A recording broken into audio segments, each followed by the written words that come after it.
개구리 떼의 울음을 듣고 군사를 보낸 여왕. 선덕 여왕 5년인 636년 겨울의 어느 날이었습니다. 궁궐 서쪽에 있는 영묘사는 1년 전에 선덕 여왕이 지은 절이었지요. 그 절 앞에는 옥문지라는 큰 연못이 있는데 난데없이 개구리 떼가 나타나 밤낮 없이 울어대었어요. 이게 어찌된 일이지? 개구리들이 겨울잠을 자지 않고 사흘 밤낮을 계속 울어대다니. 괴상한 일이네. 혹시 나라에 나쁜 일이 생길 징조 아닌가? 백성들은 모이기만 하면 걱정스러운 얼굴로 이렇게 수군거렸습니다. 선덕 여왕은 이 소문을 듣고 각간인 알천과 필탄을 불렀어요. 두 대감은 지금부터 내가 시키는 대로 하시오. 날쌔고 용감한 병사 2,000명을 거느리고 여기서 서쪽으로 50리 밖에 있는 여근곡이라는 골짜기로 가시오. 그러면 그 골짜기에 숨어있는 백제 군사들을 발견하게 될 것이오. 예? 그게 정말입니까? 당장 가서 백제군을 무찌르겠습니다. 알천과 필탄은 선덕 여왕의 명령대로 병사 2,000명을 거느리고 여근곡으로 달려갔습니다. 그랬더니 과연 그곳에 백제 군사들이 숨어 있었지요. 공격하라. 한 놈도 살려보내면 안 된다. 알천과 필탄은 신라 병사들에게 공격 명령을 내렸습니다. 그러자 신라 병사들은 백제 군사들을 단숨에 무찔렀지요. 만세! 우리가 이겼다! 신라 병사들은 함성을 질렀어요. 알천과 필탄은 궁궐로 돌아와 선덕 여왕에게 승전을 알렸지요. 그리고는 궁금했던 일을 물었습니다. 여왕마마, 백제 군사들이 숨어 있다는 것을 어떻게 아셨습니까? 선덕 여왕이 웃으며 대답하였어요. 두 대감도 생각해 보시오. 개구리는 성난 눈을 하고 있으니 이는 군사의 모습이 아니겠소. 그리고 여자를 뜻하는 옥문은 곧 여근곡을 가리키고 게다가 옥문지의 얼음은 흰색이고 흰색은 서쪽을 뜻하니 백제 군사들이 궁궐 서쪽에 있는 여근곡에 숨어 있음을 알았지요. 알천과 필탄은 선덕 여왕의 지혜에 감탄하였어요. 대단하십니다. 여왕마마의 지혜는 제갈 공명보다 뛰어나십니다. 선덕 여왕은 이렇게 지혜롭고 현명하여 백성들로부터 존경과 사랑을 받았습니다. 선덕 여왕은 앞날을 내다보는 능력이 있었지요.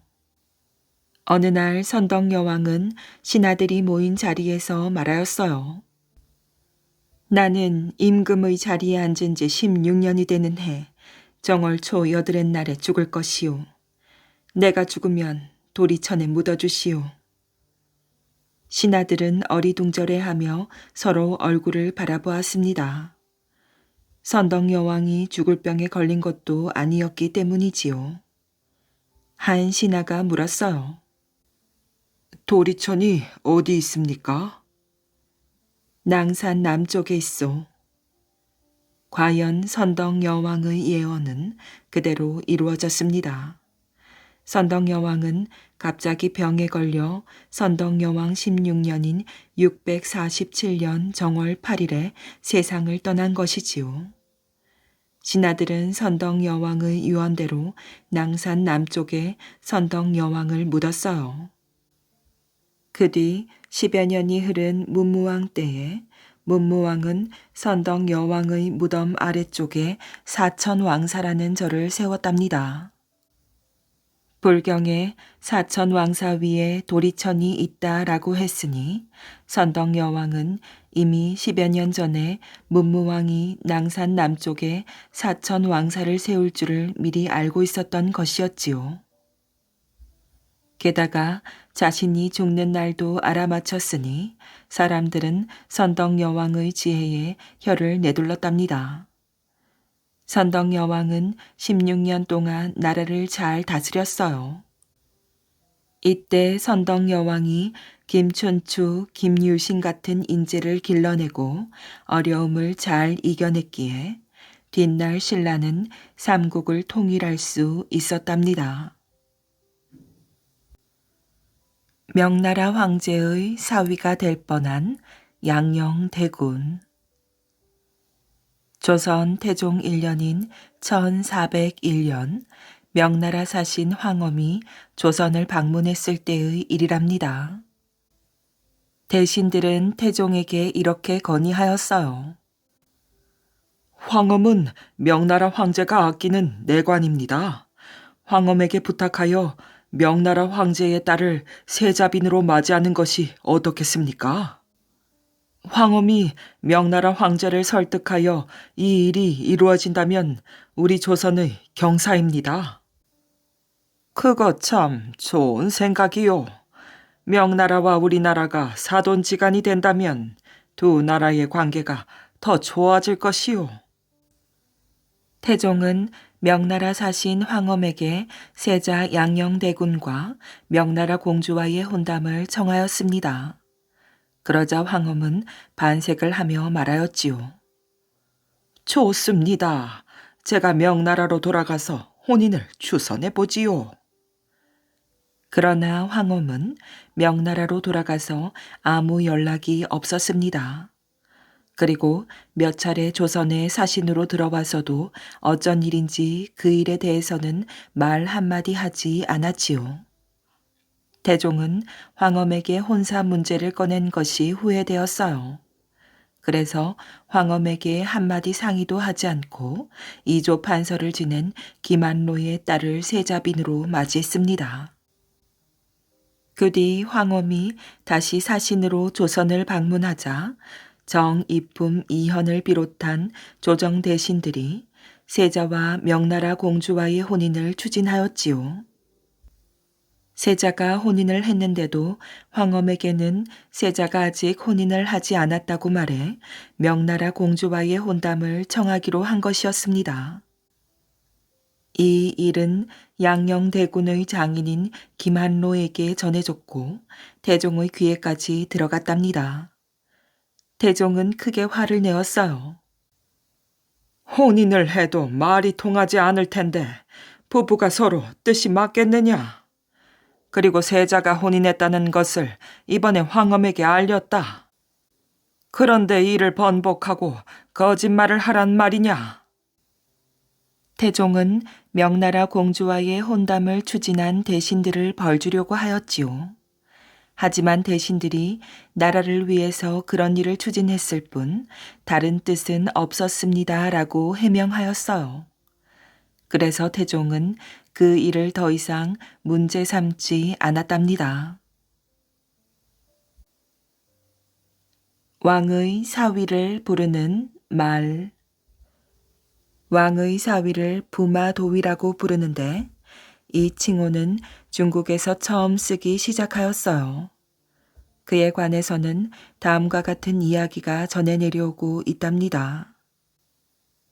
옛날 중국의 농서에 신도탁이란 선비가 살았습니다. 그는 학문을 배우느라 날마다 책을 손에서 놓지 않았지요. 어느 날 신도탁은 옹주에 학문이 뛰어난 학자가 산다는 소문을 들었습니다. 그래서 그 학자에게 배우려고 옹주를 향해 길을 떠났지요.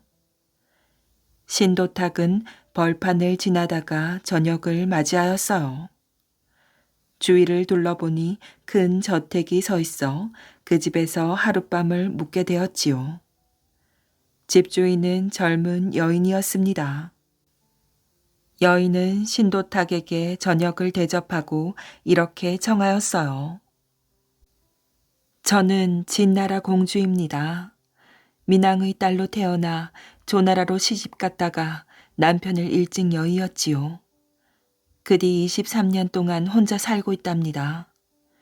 선비님, 우리가 만난 것도 인연이니 저를 아내로 맞아주십시오. 신도탁은 처음에 사양했지만 나중엔 여인의 간청을 뿌리치지 못하였어요. 결국 부부의 인연을 맺고 말았지요. 사흘을 보낸 뒤 공주가 신도탁에게 말하였어요. 이제 그만 떠나시지요. 여기에 오래 계시면 화를 당하게 됩니다. 공주는 헤어지기 전에 사랑의 증표로 신도탁에게 금베개를 주었습니다. 그런데 신도탁이 그 집에서 나왔을 때 놀라운 일이 벌어졌어요. 뒤를 돌아보니 집이 감쪽같이 사라지고 허허 벌판에 무덤 하나만 있었지요. 내가 꿈을 꾸고 있었나? 어떻게 이런 일이...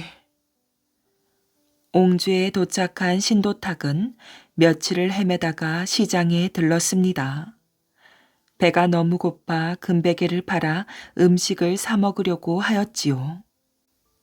그런데 왕비가 마침 시장에 왔다가 신도탁을 보았습니다. 아니, 저 금베개는... 여봐라, 저놈을 당장 잡아라. 왕비는 호위 무사에게 이렇게 명령하였고 신도탁은 왕비 앞으로 끌려왔습니다. 내 이놈, 바른 대로 말하렸다. 금베개는 어디서 났느냐? 왕비가 추궁하자 신도탁은 지금까지 있었던 일을 숨김없이 모두 털어놓았어요. 왕비가 말하였지요. 금베개는 공주의 무덤 속에 들어있던 물건이다. 공주가 죽은 지 23년이 지났는데 산 사람인 그대와 부부의 인연을 맺다니. 그대는 내 사위가 틀림없으니 부마 도위에 임명하겠다.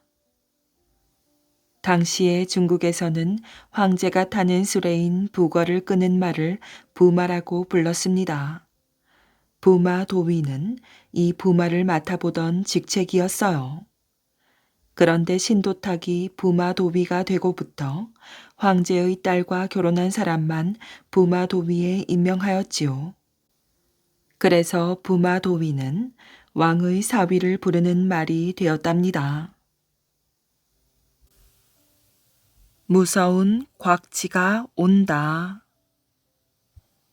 임진왜란이 일어났을 때 임금이 한양을 버리고 도망갔다는 소식에 많은 백성이 절망했지만 스스로 나라를 지키자고 일어서는 백성들도 있었답니다.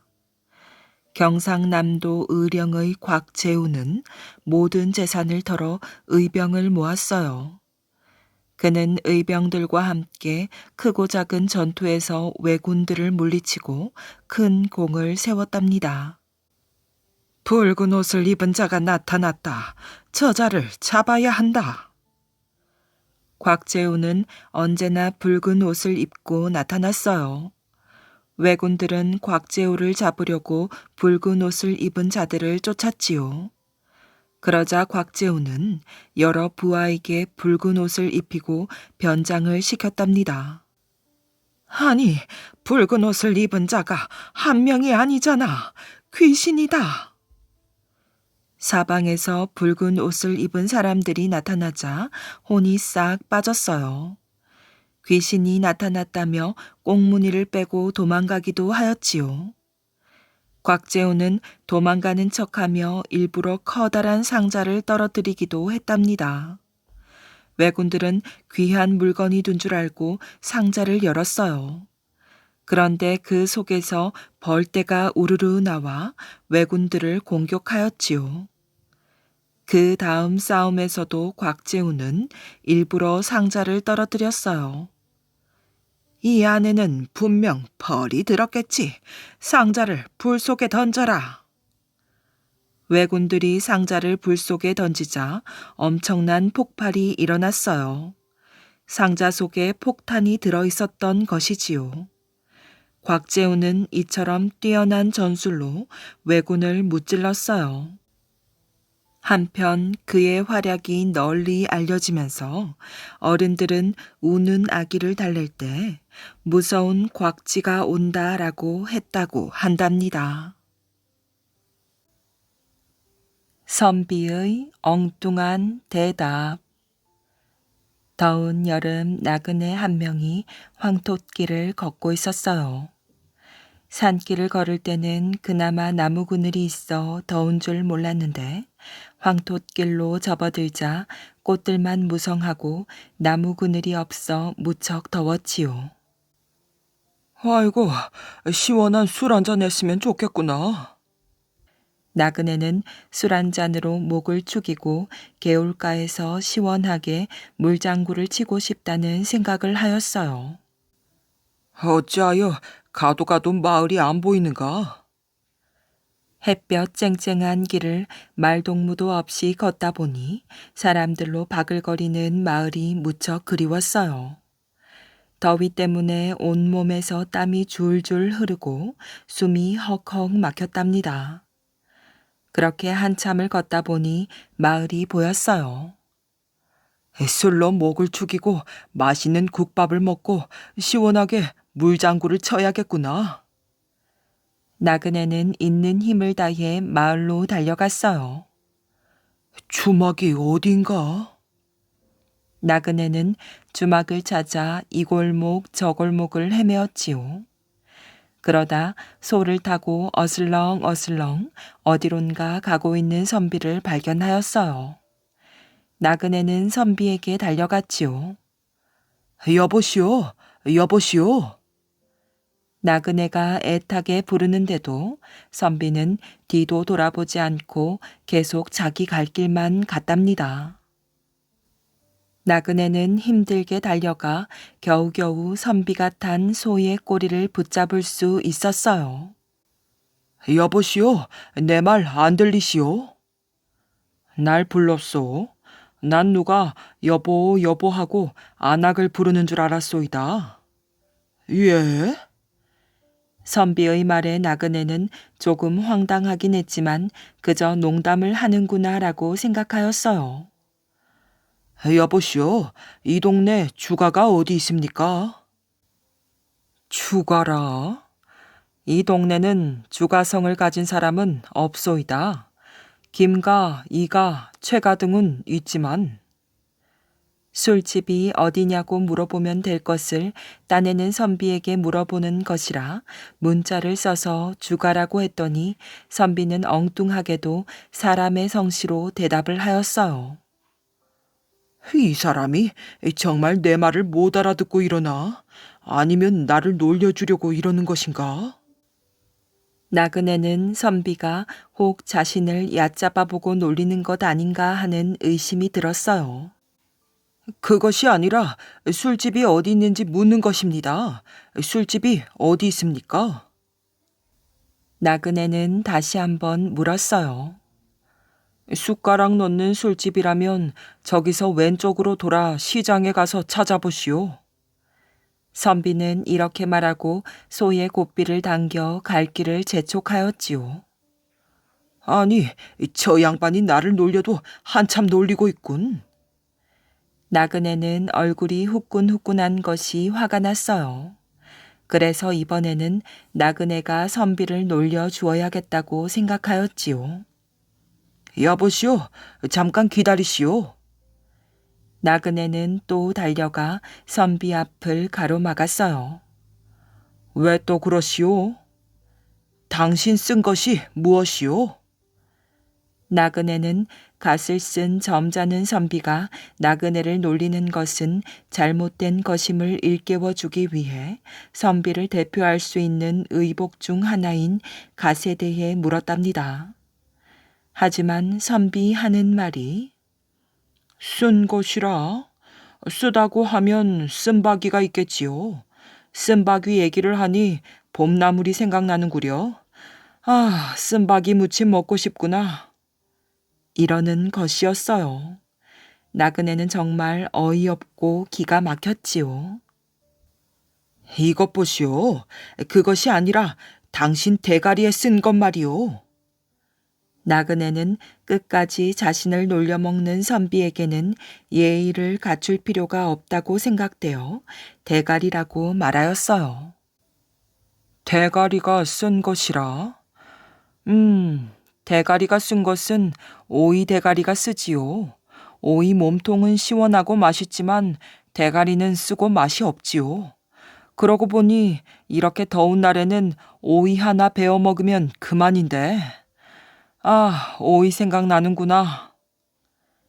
나그네는 열을 받아 얼굴이 울긋불긋한데 선비는 여유만만하게 나그네의 말을 받아쳤어요. 참나. 나그네는 어이가 없어 무슨 말을 해야 할지 몰랐답니다. 참나? 참긴 뭘 참으시오. 궁금한 것이 있으면 뭐든지 물어보시오. 내가 친절히 가르쳐 드리리다. 선비는 또 나그네의 말을 받아 엉뚱한 대답을 쭉 늘어놓았어요. 아이고, 이 사람하고 계속 말을 썩다가는 내가 미쳐버리겠구나. 당신 정말 말 못할 양반이구려.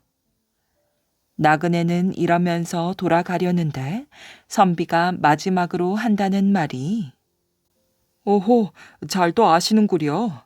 내가 말을 못해서 이렇게 소를 타고 나들이를 다니지요. 당신도 아는 건 한 가지 있구려. 이러는 것이었어요. 그러니 나그네는 목이 타는 것보다 속이 더 갑갑하게 타들어갔답니다. 거인을 물리친 아들. 어느 산골에 아버지와 어머니가 아들을 데리고 살았답니다. 해가 졌는데도 아버지가 안 돌아오시는구나. 그러게요, 어머니. 어느 날 아버지는 산에 나무를 하러 갔다가 돌아오지 않았답니다. 어머니와 아들은 눈이 빠지게 아버지를 기다렸지요. 한편 아버지는 나무를 하다가 큰 거인에게 붙잡혀 갔어요. 이 사실을 모르는 어머니와 아들은 등불을 들고 숲을 찾아다녔답니다. 그러나 아버지는 찾을 수가 없었지요. 집으로 돌아온 아들은 피곤했는지 금방 잠이 들었어요. 꿈 속에서 백발의 할아버지가 나타났지요. 얘야, 너는 효성이 지극하구나. 나는 너의 효성에 감동하여 너희 아버지를 찾는 법을 가르쳐 주려고 왔다. 아버지를 찾는 법을요? 아들은 귀를 쫑긋 세웠어요. 그래, 잘 들어라. 벼룩 한 말과 빈대 한 말, 그리고 바늘 한 말을 가지고 다니면 아버지를 찾을 수 있을 것이다. 말을 마친 할아버지는 순식간에 사라졌어요. 할아버지, 할아버지. 아들은 허공에 손을 내저으며 벌떡 일어났답니다. 그날부터 아들은 할아버지가 시키는 대로 벼룩 한 말과 빈대 한 말, 바늘 한 말을 들고 길을 떠났어요. 날이 저물어 쉴 곳을 찾아다녔지요. 저기 불빛이 보이는구나. 저기로 가보자. 아들은 불빛이 있는 곳으로 달려갔답니다. 다행히 집 안에는 아무도 없었어요. 방에 들어가 막 잠을 자려고 하는데 쿵 하는 소리가 들렸답니다. 깜짝 놀란 아들은 문틈으로 밖을 살펴보았어요. 어둠 속에 우뚝 선 커다란 거인이 사방을 두리번거리고 있었답니다. 아니, 이게 무슨 냄새지? 어디선가 사람 냄새가 나는 것 같은데. 거인은 뚜벅뚜벅 걸어 광문을 열더니 사람 이름을 차례대로 불렀답니다. 이름 중에는 아버지의 이름도 있었어요. 저 안에 사람들이 갇혀 있는 게로구나. 아들은 가슴이 두근두근 거렸답니다. 거인은 광문을 잠그고 방에 들어가 잠을 잤어요. 아들은 살금살금 거인의 방문 앞으로 다가가 벼룩을 풀어놓았지요. 벼룩들은 거인에게 다가가 거인의 몸을 물어뜯었어요. 아이고 가려워. 도대체 어디서 벼룩이 온 것이지? 잠을 잘 수가 없구나. 거인은 온 몸을 긁적이며 마루로 나와 벌러덩 누웠답니다. 이번에는 빈대를 풀어 놓았어요. 빈대들도 거인의 몸을 마구 물어뜯었어요. 아이고 가려워. 도저히 잠을 잘 수가 없겠구나. 거인은 벌떡 일어나 숲 속으로 달려갔답니다. 아들은 거인을 놓칠세라 쫓아갔어요. 어디 맛 좀 봐라. 아들은 바늘 한 마를 풀어 놓았지요. 바늘은 신기하게도 막 달려가더니 거인의 몸을 마구 찔렀답니다. 아이 따가워. 아이고 따가워. 거인은 폴짝폴짝 뛰며 다시 집으로 돌아왔어요. 그래, 저 솥 안에 들어가면 아무도 못 들어오겠지. 거인은 부엌에 있는 커다란 가마솥 안으로 쏙 들어갔답니다. 아들은 서둘러 바윗돌을 가져다가 솥뚜껑 위에 올려놓았어요. 그런 다음 장작을 가져다가 불을 지폈답니다. 거인은 솥 안에서 몇 번 비명을 지르더니 조용해졌답니다. 아들은 얼른 광문을 열었어요. 광 안에는 아버지와 거인에게 잡혀온 사람들이 있었답니다. 사람들을 잡아가는 나쁜 거인을 물리친 아들은 아버지를 모시고 집으로 무사히 돌아왔지요. 또한 거인이 모아둔 재물로 사람들을 도우며 행복하게 잘 살았답니다. 그림 속 호랑이를 잡는 방법. 옛날 어느 고을에 심술쟁이 군수가 살았답니다.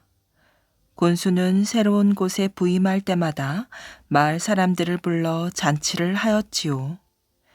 특히 똑똑하다고 소문난 사람은 빠짐없이 불렀어요. 백성들 중에서 나보다 똑똑한 사람이 있어서는 안 되지.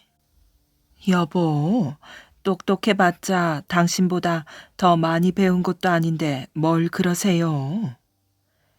옆에 있던 군수의 부인은 이해할 수 없었답니다. 그런 말 마오. 내가 10년 넘게 군수 일을 하다 보니 깨달은 바가 있어서 그러오. 아니, 그게 무슨 말씀이세요? 군수의 부인이 의아해하며 군수를 바라보았어요. 백성들이 나보다 훌륭하면 고을을 다스리기가 어렵단 말이오. 처음부터 그놈들의 길을 죽여 놓아야 마을을 잘 다스릴 수 있는 게요. 부인은 그제야 고개를 끄덕였어요. 군수는 이번에도 마을 사람들을 모두 불렀답니다. 잔칫날 아침 관청 앞마당에 마을 사람들이 모두 모였답니다. 군수 어른, 이쪽에 있는 사람들이 이 마을에서 지혜롭고 똑똑하다고 소문난 사람들이옵니다. 군졸 하나가 무리를 지은 사람들을 가리켰어요. 군수는 백성들을 자세히 둘러보고 눈여겨보았답니다. 순간 어린아이 하나가 눈에 들어왔지요. 애끼 이놈들, 저 고홀릭에는 왜 데리고 온 것이냐? 군수는 어이없다는 표정으로 호통을 쳤답니다. 그게 아니라... 군졸들은 머뭇거릴 뿐 아이를 끌어내지 않았어요. 뭣들 하느냐? 저 아이를 당장 끌어내지 못할까? 화가 난 군수의 얼굴이 붉어졌답니다. 잔치에 온 사람들은 웅성거리기 시작하였어요. 군수님, 이 소년이 비록 나이는 어리지만 그 지혜가 어른 못지 않아. 군졸들 중 한 사람이 말끝을 흐렸답니다. 뭐라고? 군수는 얼굴을 찡그렸지요. 양반의 가문에 태어났다면 천하를 다스릴 수도 있는 소년인 줄 아옵니다. 지혜롭고 똑똑하다고 소문난 사람들 중에 한 사람이 나섰답니다. 뭐라? 천하를 다스려? 군수는 갑자기 너털 웃음을 웃으며 아이를 바라보았어요. 천하를 다스린다라. 그런 줄 아옵니다. 여기저기에서 같은 대답을 하였어요. 그러한 말들이 귀에 거슬렸던 군수는 버럭 소리를 질렀지요. 네 이놈들, 누구 앞이라고 감히 거짓말을 하느냐? 군졸들은 더 이상 아무 대답도 하지 못하고 서 있었어요. 신임 군수의 잔치에 구경 왔던 사람들도 숨을 죽이고 지켜보았지요. 너희들이 정녕 나를 속인 죄로 목이 베이고 싶은 모양이구나. 군졸들은 숨소리도 제대로 못 내고 벌벌 떨었답니다. 이때 어린아이가 앞으로 다가서며 군수의 얼굴을 빤히 쳐다보았어요. 그렇게 하십시오. 제 목도 베어드리겠습니다. 아이는 겁없이 군수에게 말대꾸를 하였어요. 군수는 약이 더 바싹 올랐답니다. 여봐라, 가서 호랑이가 그려진 병풍과 밧줄을 가져오도록 해라.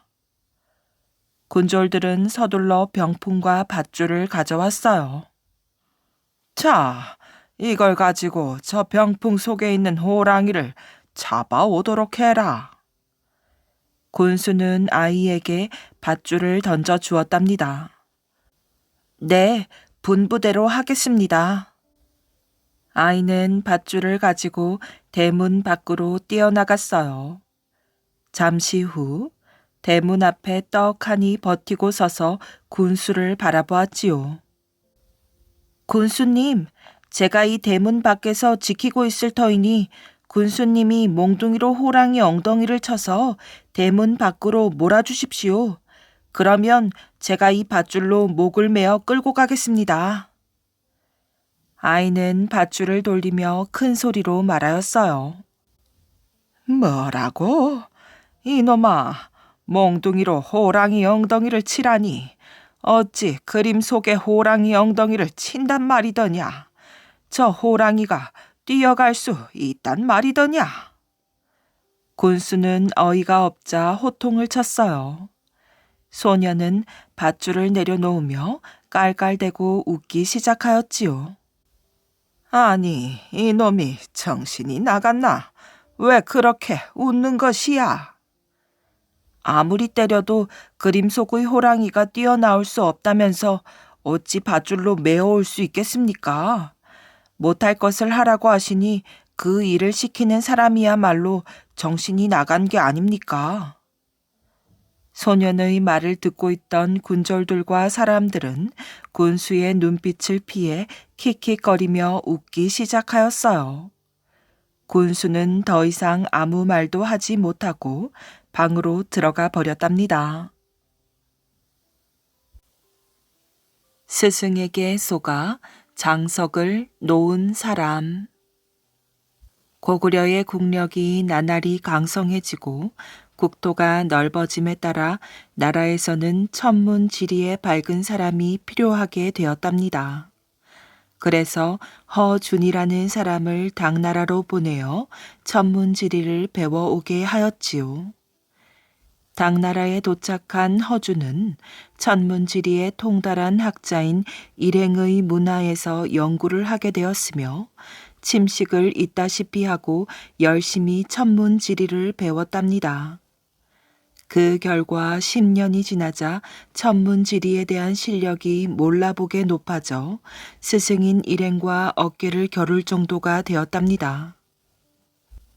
어느 날 스승인 일행이 멀리 조선 땅을 바라보고서 천문지리를 살피더니 조선 땅의 산맥이 모두 활기에 차 있어 머지않아 위험한 인물이 나올 것임을 알게 되었답니다. 저 조선 땅을 관통하는 산맥의 길을 끊어야지 안 되겠구나. 그대로 두었다가는 고구려가 우리 당나라까지 정복하게 될 것이다. 이런 생각을 한 일행은 그 일에 허준을 이용하기로 하였답니다. 며칠 후 허준이 자기의 거처에서 학문을 연구하고 있을 때 갑자기 문 밖이 소란스러워지면서 당나라 나졸들이 집 안으로 몰려들어왔어요. 그러고는 다짜고짜 허준을 향해 큰 소리로 명령하였지요. 이놈 허준아, 빨리 나와서 이 오랏줄을 받아라. 아닌 밤중에 홍두깨 격이었으니 허준은 그 영문을 알 수가 없었답니다. 아니, 무슨 일이오? 아무 잘못도 없는 사람을 무엇 때문에 잡아간단 말이오? 잔소리 말고 따라오너라. 일행 대감의 분부이시니 할 말이 있으면 그곳에 가서 말하거라. 무엇이라고요? 스승께서? 아무런 영문도 모른 채 허준은 나졸들에게 끌려가 스승 일행 앞에 꿇어앉게 되었답니다. 이 배은망덕한 놈아, 내가 일찍이 너를 사랑해서 내가 아는 학문을 모두 가르쳤거늘 너는 그래 밀정 노릇으로 그 은혜를 갚는단 말이냐? 일행의 호통이 떨어지자 허준은 기가 막혔답니다. 스승님, 소생이 어찌 은혜를 저버린다 하옵니까? 밀정 노릇이란 꿈에도 해본 일이 없습니다. 여러 가지 증거가 있는데도 거짓말을 할 셈이냐? 정말 억울한 일입니다. 증거가 있다면 말해 주십시오. 네 놈이 당나라의 군사력을 염탐한 다음 수시로 이를 네 나라 사람 편에 고구려에 알렸다는 사실이 명명백백하거늘. 얘들아, 저놈에게 큰 칼을 씌워 하옥시키거라. 소생은 그런 일을 한 적이 없습니다. 깊이 살피소서. 듣기 싫다. 저놈을 하옥시켰다가 내일 날이 밝거든 황제 폐하에게 주상하고 극형에 처하도록 하라. 말을 마친 일행은 집 안으로 사라지고 허준은 나졸들에게 끌려가서 감옥에 갇히게 되었으니 참으로 어이없는 노릇이었지요. 그토록 존경하고 따르던 스승에게서 억울한 누명을 쓰고 죽음을 당하다니 어찌해야 좋단 말인가요? 허준으로서는 이 모든 일이 일행 스승이 꾸민 일이라는 사실을 알 턱이 없었답니다. 이튿날이 되자 허준은 다시 일행 앞에 끌려 나오게 되었답니다. 너의 죄를 네가 알겠지? 스승님, 한 번만 살려주옵소서. 소생은 설사 죽는다고 하더라도 스승님을 배반하지 않겠사옵니다. 그게 정말인가? 하늘에 맹세할 수 있습니다. 그렇다면 특별히 생각하여 네가 속죄할 수 있는 기회를 줄 것인즉 내가 이르는 대로 할 것이냐?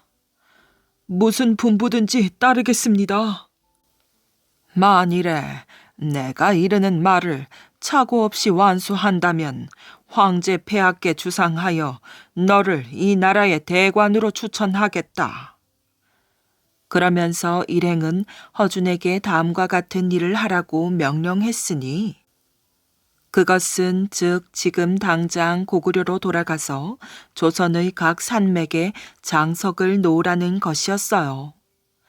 장석이라는 것이 산맥의 길을 쇠퇴시키는 돌이라는 것을 전혀 모르는 허준은 스승 일행의 명령대로 곧장 귀국하여 전국을 돌아다니며 장석을 놓았답니다. 그러자 장석을 놓은 지 얼마 지나지 않아 산맥의 기가 현저하게 쇠퇴하는 것을 알게 된 허준은 그때서야 비로소 당나라의 흉계를 깨닫게 되었지요. 허주는 고민하던 끝에 종적을 감추고 말았으니 자기 한 몸 잘 살고 부귀 영달하기 위해 나라에 불리한 일을 할 수는 없다고 생각한 것이었어요. 지금도 황해도 은율 땅에는 허준이 쓰던 장석이 많이 남아있다고 하며 그래서 그 마을 이름을 장석동이라고 부른다고 한답니다.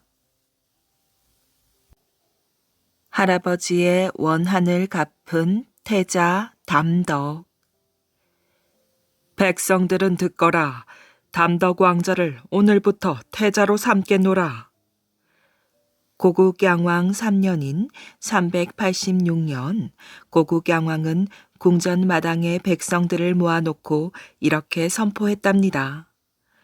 고국양왕 곁에는 담덕 왕자가 서 있었지요. 12살이라고 하기에는 믿어지지 않을 만큼 늠름한 모습이었어요. 고국양왕이 담덕 왕자의 손을 높이 쳐들자 백성들은 함성을 질렀답니다. 국왕폐하 만세! 담덕태자 만세! 백성들은 너나 없이 담덕 왕자의 태자 책봉을 진심으로 기뻐하였어요. 그들은 왕자가 어린 나이에 호랑이 사냥을 할 만큼 용감 무쌍할 뿐 아니라 지혜롭고 총명하다는 것을 잘 알고 있었기 때문이지요. 이제 담덕태자께서 임금의 자리에 오르시는 날이면 우리 고구려는 부강한 나라가 될 거야. 그야 물론이지. 얼마나 영특하고 용맹스러운 분인데 우리는 담덕태자 덕분에 잘 살게 될 거야. 백성들의 마음은 한결같았답니다. 담덕태자가 장차 성군이 되어 온 백성이 떵떵거리고 살 그날이 몹시 기다려졌지요. 태자 책봉식이 끝나자 고국양왕은 담덕태자를 자신의 방으로 데리고 갔어요. 담덕태자는 왕 앞에 무릎을 꿇고 앉았답니다. 고국양왕이 말하였어요. 태자는 내 말을 깊이 명심해라. 장차 보위를 잇게 되면 내 할아버지의 원한을 반드시 갚을 것이며 중국 오랑캐들에게 빼앗긴 요동 땅을 되찾아야 할 것이다. 아바마마, 염려 마십시오. 하늘이 두 쪽이 나도 기필코 조상님들의 치욕을 서욕하고 영토를 한껏 넓히겠습니다. 담덕태자는 이렇게 당당히 말하고는 입술을 깨물었답니다. 담덕태자의 할아버지는 고국원왕이지요. 고국원왕 41년인 371년 고구려로 쳐들어온 백제의 근초고 왕과 평양성에서 맞서 싸우다가 고국원왕은 전사하고 말았어요. 또한 작년인 385년 11월에는 후연의 침공으로 요동성을 내주었답니다. 아버지 고국양왕은 이 두 가지 일이 뼈에 사무쳐 아들에게 간곡한 부탁을 한 것이지요. 391년 5월 고국양왕이 세상을 떠나자 담덕태자는 17살의 어린 나이로 임금 자리에 올랐답니다. 그가 바로 고구려 제19대 광개토 대왕입니다. 담덕태자는 아버지 고국양왕의 간곡한 부탁의 말을 잊지 않았어요. 왕위에 오르자마자 군사훈련에 힘써 1년 만에 막강한 군대를 길러내었지요. 그리고는 이듬해 7월 4만의 군사를 이끌고 백제의 북쪽을 향해 물밀듯이 쳐들어갔어요. 고구려 군사들의 사기는 하늘을 찌를 듯 하였답니다. 그들은 지금의 경기도 개풍군에 있는 석현성을 비롯하여 백제의 성 10개를 순식간에 빼앗아 버렸지요. 광개토 대왕은 백제군에게 승리를 거둔 뒤 마음속으로 외쳤어요. 할아버지, 아버지, 기뻐해 주십시오. 백제의 성 10개를 점령했습니다. 하지만 지금부터 시작입니다. 백제를 완전 정벌하여 두 분의 원한을 꼭 갚아드리겠습니다. 그로부터 4년 동안 광개토 대왕은 전쟁 준비를 하였어요. 수많은 군사를 길러냈을 뿐 아니라 물 위에서의 싸움에 대비하여 수백 척의 배를 만들었지요. 고구려의 육군과 수군은 이제 과거의 오합지졸이 아니었어요. 최강의 군대였답니다. 고구려군은 이미 392년 10월에 백제의 관미성을 점령했고 395년 9월에는 송화강 언저리에 있는 비려국을 정복하였어요. 광개토 대왕은 396년 봄이 되자 백제 정벌을 결심하고 군대를 동원하였지요. 5만의 군사를 몸소 거느리고 백제를 향해 진격해 나갔답니다. 고구려군은 파죽지세로 적진을 돌파하였어요. 한 달 만에 58개의 성을 함락시켰으며 700여 마을을 소나기에 넣었지요. 고구려군이 백제의 수도인 위례성까지 쳐들어가자 백제의 아신왕은 겁이 덜컥 났답니다. 자신의 군대로는 도저히 고구려군을 무찌를 수가 없었어요. 위례성이 함락되는 것은 시간 문제였지요. 결국 아신왕은 싸우기를 포기하고 광개토 대왕에게 항복하고 말았답니다. 광개토 대왕은 아신왕의 아우와 대신 10명을 볼모로 삼아 국내성으로 개선하였지요. 이리하여 고구려는 한강 이북과 예성강 동쪽 땅을 차지하게 되었어요.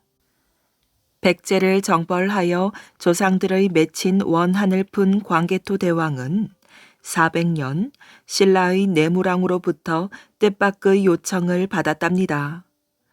신라를 괴롭히는 일본 왜구를 물리쳐 달라는 것이었어요. 광개토 대왕은 즉시 5만의 원군을 신라로 보내어 왜구를 모조리 격퇴시켰지요. 그 후 광개토 대왕은 서북쪽으로 시선을 돌렸어요. 400년 왜구 토벌을 하는 사이 후연히 고구려를 침략하여 신성과 남소송을 빼앗은 일이 있었답니다. 한 채의 땅이라도 넓히기 위해 애쓰는 광개토 대왕으로서는 후연히 차지하고 있는 요동 땅을 주목하지 않을 수 없었지요. 요동 땅은 일찍이 아버지 고국영왕이 빼앗긴 땅이었던 것이랍니다. 그래, 잃어버린 요동 땅을 되찾자 후연을 치는 것이야. 광개토 대왕은 이렇게 결심하고 전쟁 준비에 들어갔어요. 6만의 군사를 모아 피나는 훈련을 거듭했답니다. 그러던 어느 날 후연의 수많은 군사들이 고구려를 침략하였어요. 광개토 대왕은 이 소식을 듣고 모든 군사들에게 출동 명령을 내렸답니다. 드디어 우리에게 후연을 칠 절호의 기회가 왔다. 오랑캐들을 몰아내러 가자. 광개토 대왕은 6만의 군사를 이끌고 싸움터로 향하였어요. 고구려군은 후연군을 물리치고 계속 진격해 나갔답니다. 신성과 남소성을 탈환한 뒤 요화를 건너 숫군성으로 진격하였지요. 숫군성을 지키는 장수는 모용기였어요. 광개토 대왕은 화살에 편지를 달아 성 안으로 쏘았답니다. 모용귀는 편지를 펼쳤지요. 목숨이 아깝거든 성문을 열고 항복하라. 모용귀의 얼굴이 사납게 일그러졌어요. 잠시 뒤 고구려군 진영으로 화살이 날아왔지요. 화살에는 모용귀의 답신이 달려 있었어요. 허튼 수작 부리지 마라. 돌아가지 않으면 불벼락을 내리겠다. 광개토 대왕은 답신을 보자마자 후퇴 명령을 내렸답니다. 아니나 다를까 갑자기 불화살이 들이닥쳤어요. 모용귀의 군사들이 쏜 것이었지요. 그러나 후퇴한 뒤라 고구려군은 무사할 수 있었답니다. 광개토 대왕은 잠시 생각에 잠겼어요. 견고한 숫군성을 무너뜨릴 좋은 전략이 떠올랐지요. 광개토 대왕은 병사들에게 말하였어요. 숙군성을 통과하는 물줄기를 막아라. 멀쩡한 물줄기는 왜 막으시려는 겁니까? 물줄기를 막으면 성 안에서는 마실 물이 없어 난리 법석을 떨 게 아니냐. 그렇게 되면 성문을 열지 않고 못 베길 것이다. 기막힌 전략입니다. 고구려 병사들은 광개토 대왕의 지혜에 감탄했답니다. 고구려군은 소매를 걷어붙이고 나서서 쑥군성으로 들어가는 물줄기를 얼른 막아버렸어요. 그로부터 며칠 뒤 성 안에서는 벌집을 쑤셔 놓은 듯이 큰 소동이 벌어졌지요. 마실 물이 모두 떨어진 것이었어요. 병사들은 목이 말라 몸부림쳤답니다. 물이 마시고 싶다. 우리에게 물을 다오. 모용귀는 식순환으로 고생하는 병사들을 외면할 수 없었답니다. 위험을 무릅쓰고라도 성 밖에서 물을 길어와야 했답니다. 모용귀는 날쌘 병사 몇 사람에게 물통을 나누어 주고 성문을 열게 하였어요. 그런데 성문이 열리는 순간 고구려 군사들이 질풍같이 성 안으로 뛰어 들어갔답니다. 미리 숨어서 성문이 열리기를 기다리고 있었던 것이지요. 숙군성은 순식간에 광개토 대왕의 손에 넘어갔어요. 고구려군은 이 여세를 몰아 현도성, 요동성까지 단숨에 함락시켰어요. 광개토 대왕은 광활한 요동 땅을 둘러보며 감격의 눈물을 흘렸답니다. 할아버지, 아버지, 마침내 이 땅을 되찾았습니다. 오랑캐들을 멀리 쫓아버렸습니다. 광개토 대왕은 후연을 격파하여 요동 지역을 확보함으로써 만주의 주인공으로 등장했던 것이랍니다. 그 후 광개토 대왕은 동부여마저 정벌하여 고구려 땅으로 만들었고 쑥신, 미구류족을 잇따라 평정하였어요. 광개토 대왕은 413년 39세의 한창 나이에 세상을 떠났는데 413년 그의 아들 장수왕이 광개토 대왕의 업적을 기리는 큰 비석을 세웠답니다. 중국 지린성 지안현 퉁거우 지방에 있는 이 광개토 대왕릉비에는 다음과 같은 노래가 새겨져 있답니다. 은혜로운 혜택을 하늘에서 받으시어 위엄 있는 무력을 사해에 펼쳤노라. 나쁜 무리들을 쓸어서 제거하시니 무사람이 편안히 생업에 종사하도다.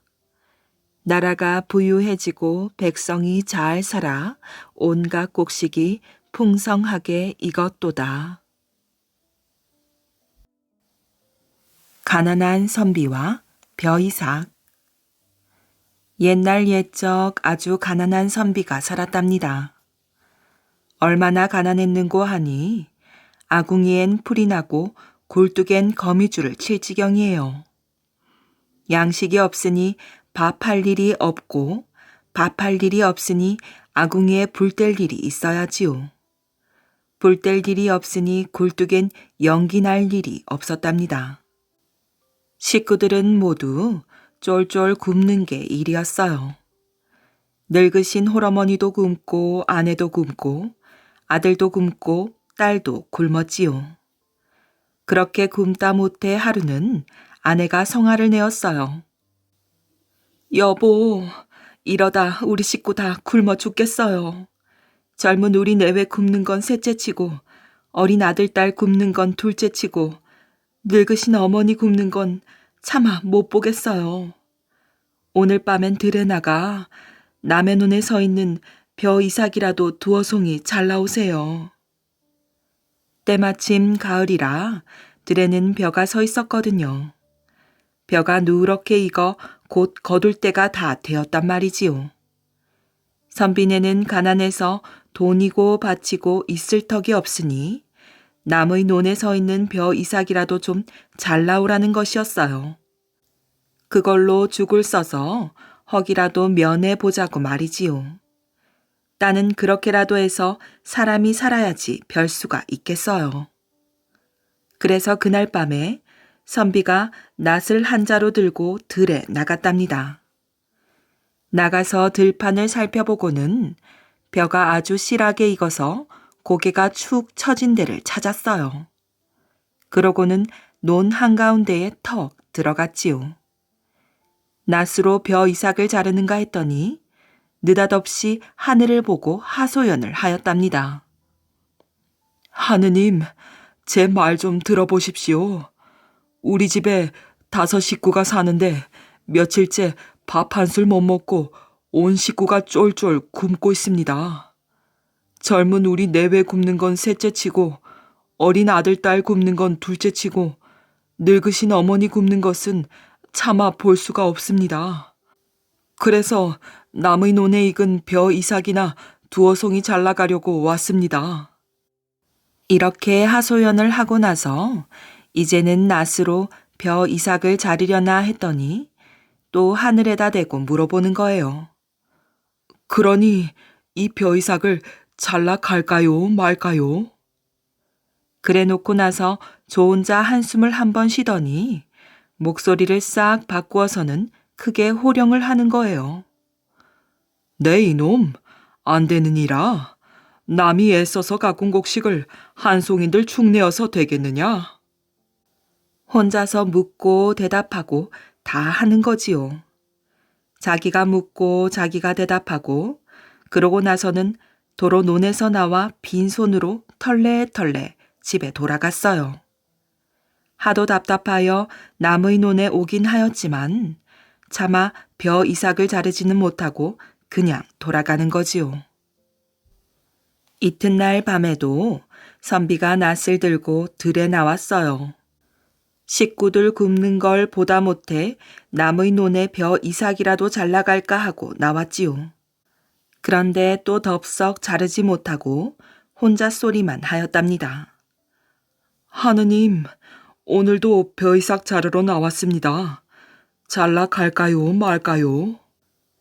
네 이놈, 안 되느니라. 한 번 안 된다고 했으면 그만둘 일이지 왜 또 나왔느냐? 이렇게 혼자 묻고 대답하고 그러고 나서 또 빈손으로 털레털레 집에 돌아갔어요. 사흘째 되는 날 밤에 또 이 선비가 낫을 들고 들에 나왔지요. 당장 끼니거리가 없으니 별 수가 없었답니다. 남의 논 한가운데 들어가서는 또 덥석 자르지 못하고 혼자 소리만 하는 거예요. 하느님, 오늘도 나왔습니다. 잘라 갈까요, 말까요? 네 이놈, 안 된다고 하지 않았느냐? 어서 돌아가거라. 이때 논 임자가 논에 나왔다가 그 모습을 보았지요. 가만히 숨어서 보니 실성한 사람처럼 혼자 묻고 대답하고 그러고 나서는 빈손으로 돌아가거든요. 대강 사정을 눈치채었지요. 참 마음이 고든 사람이로구나. 온 식구가 굶어 죽게 됐는데도 남의 것이라고 손을 못 대다니. 저런 사람을 안 도와줄 수가 있나? 하고서 그날 밤에 몰래 쌀 한 가마니를 져다가 선비네 마당에 갖다 놓았어요. 논 임자야 크나큰 부자는 아니라도 제법 먹고 살만 하였거든요. 그러니 쌀 한 가마쯤 내다 줘도 살림이 그다지 축날 건 없었답니다. 이튿날 아침에 선비가 일어나 보니 마당에 웬 쌀가마니가 덩그렇게 놓여 있었지요. 어찌된 일인지 대강 짐작은 했지만은 짐짓 하늘을 올려다보고 또 혼자 소리를 하였어요. 하느님, 참 고맙습니다. 우리 식구 굶어 죽지 말라고 곡식을 내려주셨군요. 내 이 다음에 이자까지 붙여서 꼭 갚겠습니다. 이러고 나서 또 목소리를 바꾸어 호령을 하는 거예요. 그것으로 우선 식구들 허기나 명쾌하여라.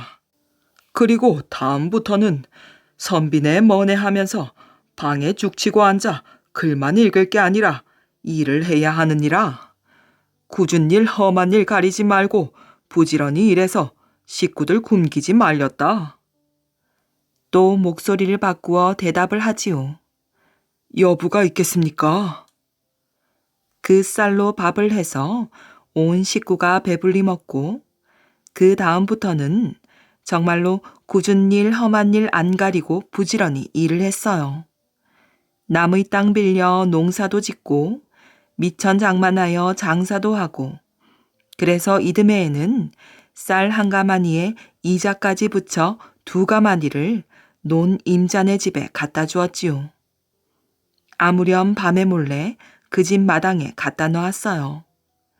선비네는 그 뒤로 점점 살림이 불어서 나중에는 아주 큰 부자가 되어 잘 살았답니다.